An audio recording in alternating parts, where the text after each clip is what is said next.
कुमार भाई।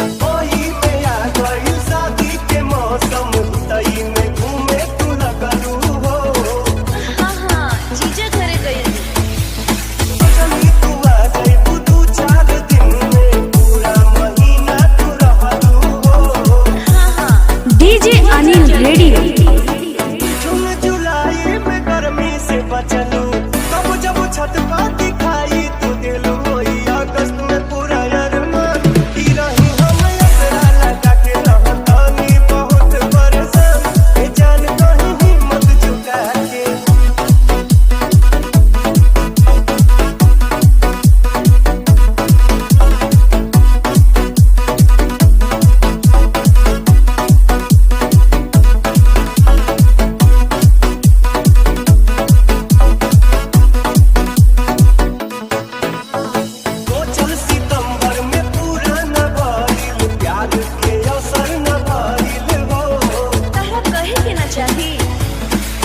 DJ Anil radio.